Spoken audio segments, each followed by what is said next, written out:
what if the reason you can't lose those last 10 pounds has absolutely nothing to do with your willpower, like zero? Right. And instead, it has everything to do with this microscopic riot happening inside your digestive tract right now. Exactly. Or, what if that sudden deep-set wrinkle on your forehead isn't just a sign of getting older, Yeah. but it's actually a literal distress signal from your immune system? Which is wild to think about, because usually when we think about our bodies breaking down, we completely compartmentalize everything. Mm-hmm.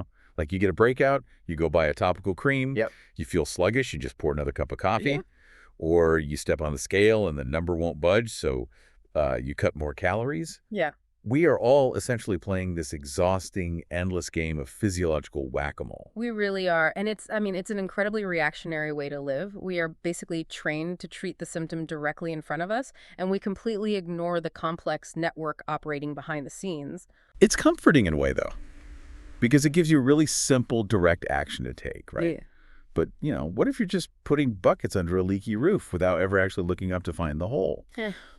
Today, our mission is to completely change how you view your own health.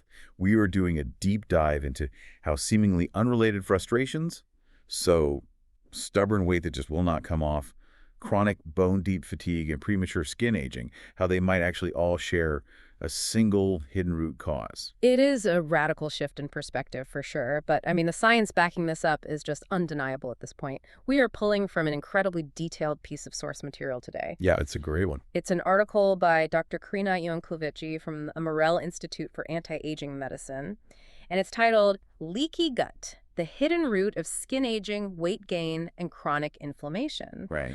And what she lays out in this paper fundamentally challenges the traditional medical model, because the traditional model isolates symptoms. You go to a dermatologist for your skin, an endocrinologist for your weight. A general practitioner for your fatigue. Yeah, exactly. Exactly. And we are flipping that script entirely today. Because when you look at the body through the lens of what researchers call the gut-brain-skin axis, you start to realize these aren't isolated events at all. The gut, the brain, and the skin are in this constant dynamic communication. They really are. They share physiological pathways that regulate your immune signaling, your baseline inflammation, and your metabolism. Yeah. So when there is a disruption in your gut integrity, the alarm bells ring throughout that entire system. Okay, let's unpack this. Because before we can understand how the gut is supposedly controlling our skin wrinkles or our metabolism, we first really need to understand what a leaky gut actually is, like physically. Right, the mechanics of it. The medical term the article focuses on is increased intestinal permeability. Right. And as I was reading the source material, I was trying to visualize this, because the intestinal lining isn't just a solid wall. It's actually more like, well, I picture it like a highly exclusive nightclub. Oh, I like that. Yeah. So the lining of your gut is the nightclub, and it's made of these really delicate cells, which, act like the velvet rope. And then you have these things called tight junctions. The tight junctions, yes, which are proteins stitching those cells together. Exactly. So the tight junctions are the bouncers working the velvet rope, and their entire job is to be incredibly selective. They're supposed to let the VIPs in, which are the tiny broken down nutrients, the good stuff. Right. They unclip the rope and let the VIPs into the bloodstream so you can use them for energy. But at the same time, the bouncers have to keep the troublemakers out. Toxins, microbes, half-digested food particles. All that trash is supposed to stay outside the club, inside the digestive tract, and just eventually get flushed out. That is a highly accurate way to visualize it, actually, because it is a selective barrier. But here is where the breakdown occurs. When you expose that delicate lining, your velvet rope, to chronic stress or ultra-processed foods or environmental toxins. Basically, modern life. Pretty much. When you do that constantly, it acts like a systemic assault. The bouncers literally fall asleep on the job. The tight junctions loosen. The velvet rope drops to the floor. Oh, man. And suddenly the troublemakers that were supposed to be kept out are rushing the door. They just flood directly into your bloodstream, starting a massive riot. And I imagine the body does not take kindly to a riot of toxins floating through the blood. It absolutely does not. What's fascinating here is the physiological fallout of this riot. When those toxins and undigested proteins enter the bloodstream, your immune system immediately flags them as foreign invaders. Right, the alarm bells go off. Exactly, it mounts an aggressive attack.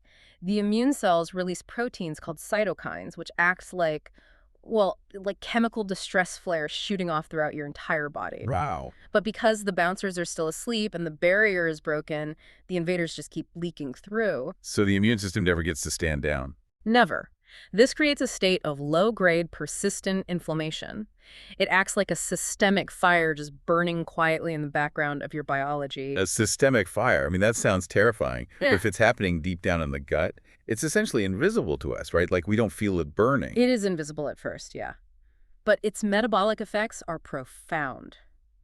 Drawing straight from the source here, the article highlights these incredible studies from 2025 showing that this microbial shift and the resulting loss of the intestinal barrier are directly linked to metabolic syndrome. And for anyone listening who isn't familiar, metabolic syndrome is basically a cluster of conditions that really increase your risk of heart disease, stroke, and type 2 diabetes, right? Exactly. It's a major metabolic breakdown. So this microscopic breach at the nightclub door is literally changing how our bodies process energy.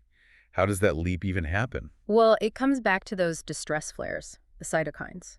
When your body is flooded with that systemic inflammation, those inflammatory markers actively interfere with your cellular signaling. Right, interfere how? For example, they disrupt insulin receptors, so your cells stop responding to insulin efficiently, which means glucose can't get into the cells to actually be used for energy. Oh, wow. So what does the body do? Instead, your body just pumps out more and more insulin to try and force the issue. And high insulin aggressively promotes fat deposition. You basically become incredibly efficient at storing fat and incredibly resistant to burning it. It means your body is essentially hoarding resources because it thinks it's under constant attack. Exactly. Furthermore, this inflammatory state really interferes with thyroid conversion. Your thyroid regulates your baseline metabolism, your energy levels. Right. But the systemic fire actually blocks the conversion of inactive thyroid hormone into its active form. So wait. If you're listening to this and you've been struggling to lose weight or you're trying to regulate your hormones and you feel like you're doing absolutely everything right, you're eating well, you're working out, getting enough sleep. But the scale is totally frozen. Right. The scale is frozen and you are just constantly exhausted. The culprit might not be your diet or a lack of willpower at all. The culprit might be this invisible systemic fire raging because your gut's bouncers fell asleep. It is a profound realization. You really aren't failing. Your underlying metabolic environment is just fundamentally compromised by this inflammation. But since this fire is happening deep inside the dark confines of our digestive tract, how do we catch it early? Because we can't feel a leaky gut the way we feel, like a pulled hamstring. True. But the effects don't stay contained. They bubble up to the surface. And that brings us to the skin. Your skin is essentially your body's earliest warning system.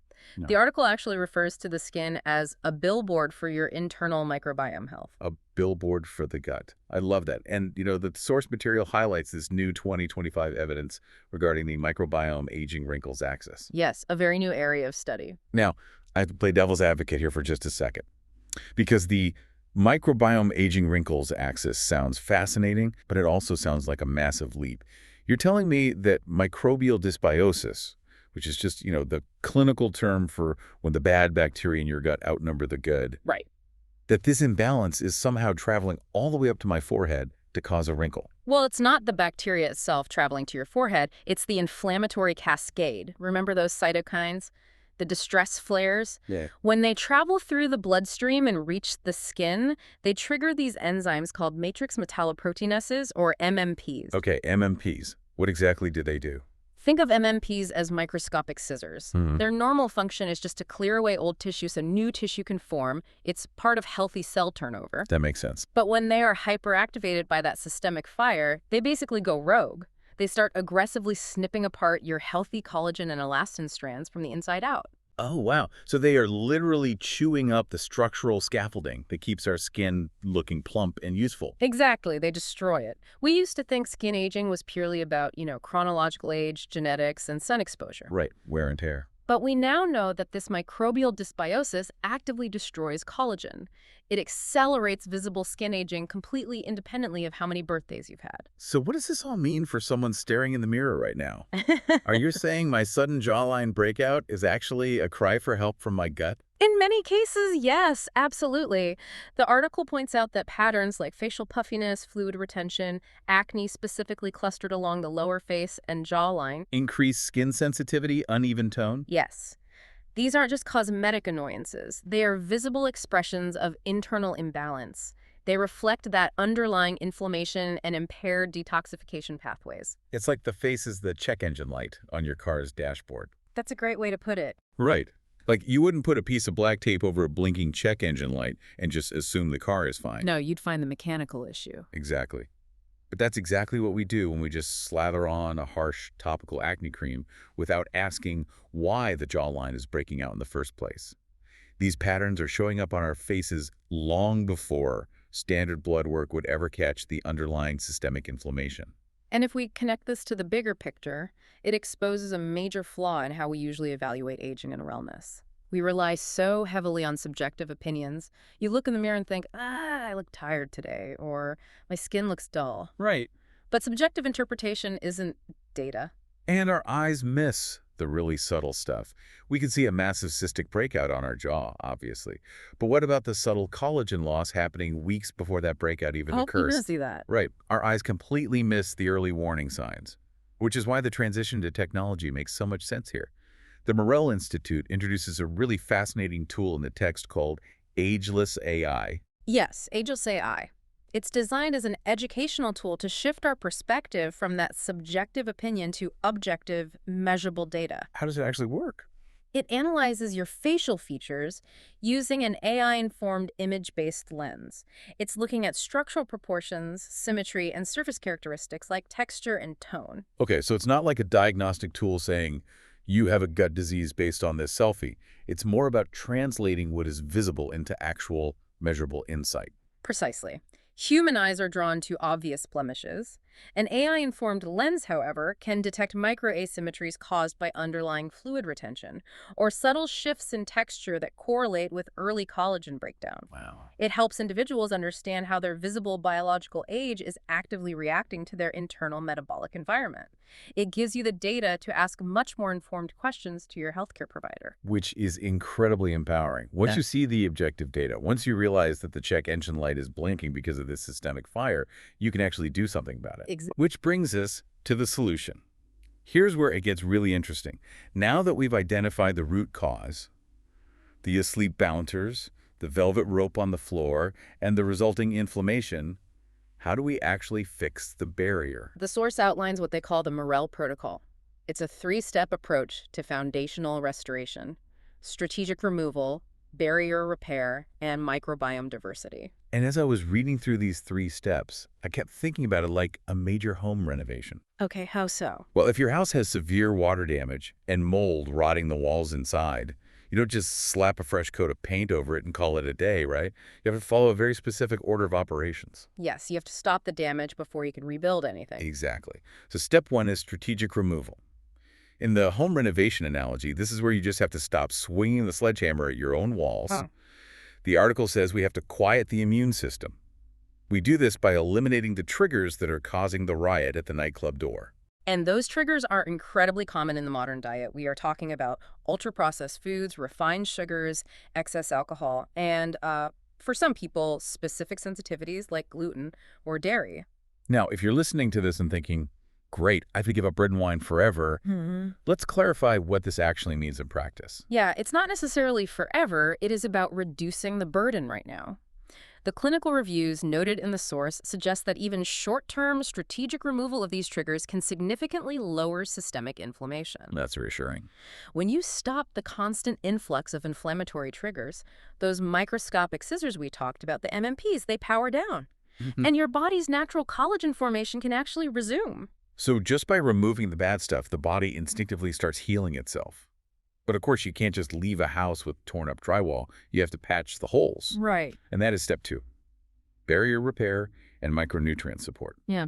We need to provide the actual physical building blocks to repair those tight junctions and wake the bouncers back up. This is where targeted micronutrients become critical. The protocol specifically highlights vitamin A, which plays a major role in maintaining and repairing epithelial tissue. That's the very tissue that lines your gut. Right. And then we have vitamin D and vitamin K2. Now, what is the mechanism there? Why do those two need to be paired together to fix a leaky gut? They work beautifully synergistically. Think of vitamin D as the master thermostat for your immune regulation and your gut barrier function. A vitamin D deficiency is incredibly common, and it's directly linked to increased intestinal permeability. Wow. But if you take high doses of vitamin D, your body absorbs more calcium. So vitamin K2 acts as the traffic cop.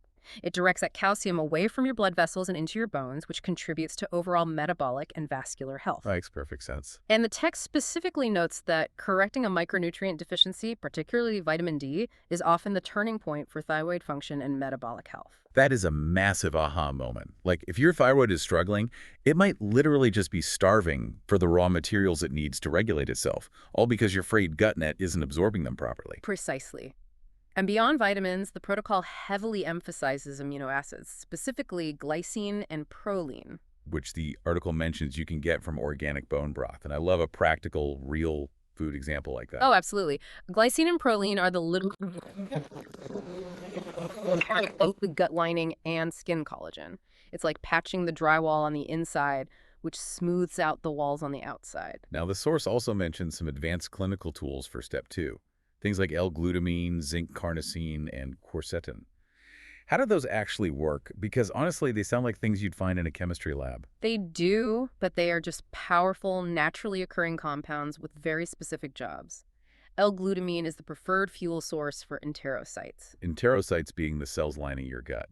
Exactly. It gives them the energy they need to rapidly regenerate.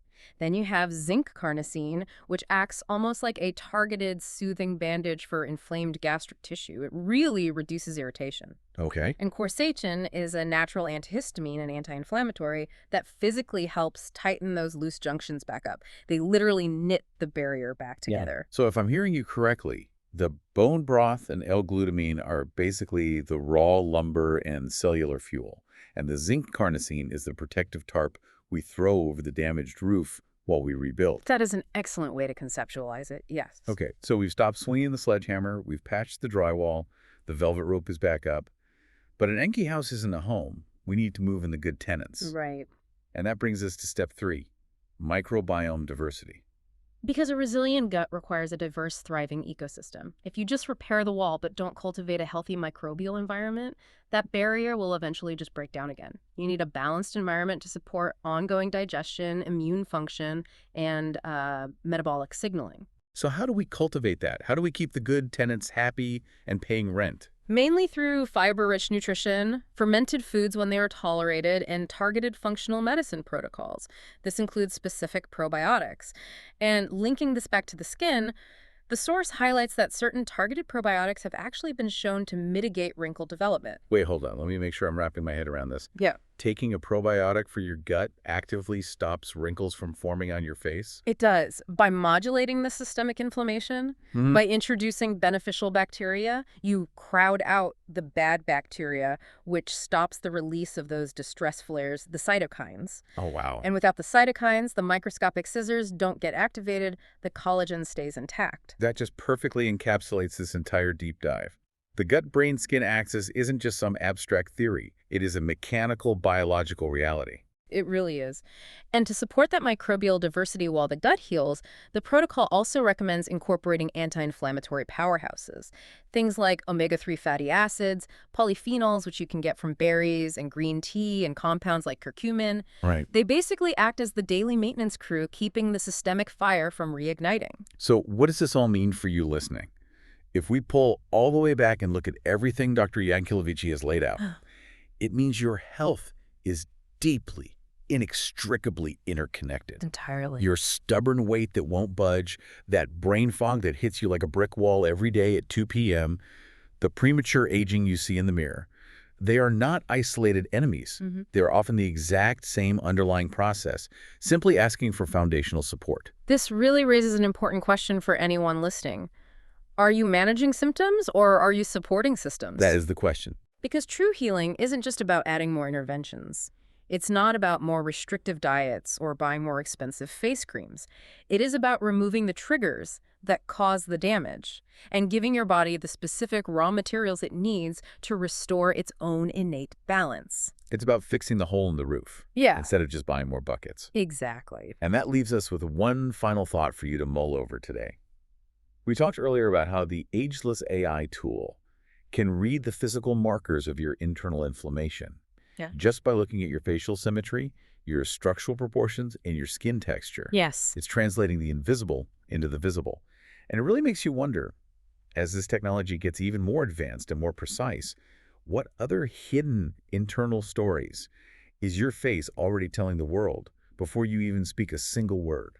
It is a fascinating and honestly slightly intimidating frontier for longevity medicine. It really, really is. Well, thank you so much for joining us on this deep dive. Keep asking questions, stay curious, and keep seeking the root causes of your own health. We'll catch you next time.